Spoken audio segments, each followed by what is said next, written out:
A small fixed-wing drone lifts into a winter sky, light enough to seem like a hobbyist toy. But in Ukraine, machines like this are part of a fast-moving experiment in how war is fought and in how much of it may soon be handed over to software. I traveled to Ukraine 4 years after Russia's full-scale invasion to understand how AI is changing warfare. One of my first stops was a defense technology exposition in the capital, Kyiv. What I discovered is that fully autonomous drones that can search for targets and strike with increasing independence are quickly becoming a reality. The drone flies autonomously and hit the target without any connection. Ukraine has become the world's most intense laboratory for this transformation, and that experience is now being applied to the war in Iran. The hardware is startlingly cheap. With tiny cameras and small onboard computers, most autonomous drones cost less than $1,000, which is almost nothing compared to a tank or a human life. What makes them powerful is the software layered on top. I spent an afternoon in the Ukrainian countryside with Alex Liani, who ran a small IT company in Kyiv before the war. Today, he's the co-founder of the startup Norda Dynamics, which builds navigation and guidance modules for drones. His team assembled a Dart, made from light composite plastics and foam, a low-cost drone favored by the military, fitted with Norda's cameras and navigation system. We sat in a van as a young pilot tested a new version of the software. He chose a target on a small screen and flipped a switch, taking his fingers off the controls to show that the drone was now flying on its own. But soon, drones will choose their own targets. Have some developments on target detection, when drone can search for the target itself, but still it won't engage without pilot approval. Later, I interviewed a major from Lazar's group, one of the Ukraine military's most experienced drone units. If they try to move inside this kill zone, usually they are destroyed. Their pilots sit in high-tech operation centers far from the front lines, attacking Russians with drones in a setting that looks like a gaming room.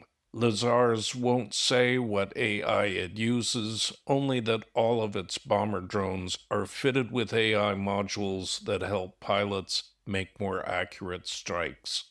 But the future is drones that operate with less and less human input. The drone can notify you when it sees a target, and then you can pull up the picture and approve it.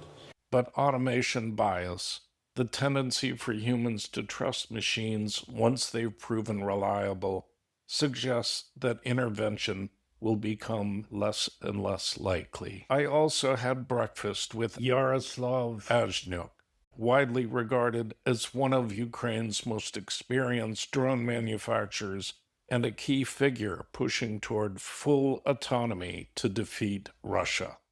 Obvious that the drones should be autonomous. We gotta have at least the capability to have these systems working not at the speed of a human command chain, but at the speed of the software command chain. I think like within 5 to 10 years, it will become unethical to use weapons without AI. Non-AI weapons will be more likely to cause collateral damage, not less likely. Critics warn that once machines begin identifying, prioritizing, and pursuing targets, the moral buffer of human hesitation begins to erode. The race is no longer to build better weapons, it's to build more autonomous AI faster than the other side. What I'm terrified about is that we won't get there as fast as the enemy does. For militaries, the appeal is obvious. The more autonomy a drone has, the more machines one operator can supervise, and the harder it becomes for an enemy to stop an attack simply by jamming communications. But that's where today's battlefield begins to blur into something more unsettling. A world in which the human is no longer truly in control, but only hovering above the system, ready, in theory, to intervene.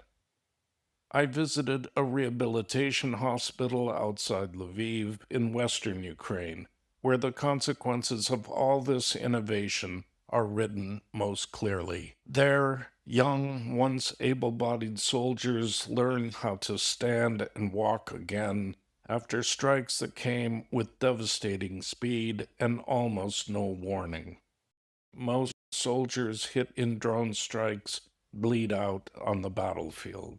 Drones now account for the majority of casualties on both sides. I met a Ukrainian soldier named Slava, part of a two-man drone team who served in the contested Donetsk region. He lost both legs, one arm, and the use of his remaining hand. Виносив свій дрон з укриття з двома мінами 60-ми і ждун FPV на оптоволокні підарський був рядом. І побачив мене, вдарив руку і своє ПК стетанілувало і ноги так же само. The systems are marketed in the language of efficiency and precision, but their effects are still measured in torn bodies, shattered families, and lives divided into before and after. Nearly every morning in Lviv, there is a funeral at the military's garrison church, just as there are funerals nearly every day in cities across Ukraine. A coffin moves through a city that looks almost normal. For Ukraine, autonomous warfare is a matter of national survival against a larger, wealthier invader. But for the world beyond, it's the reality that killing and maiming are becoming faster, cheaper, and easier to scale.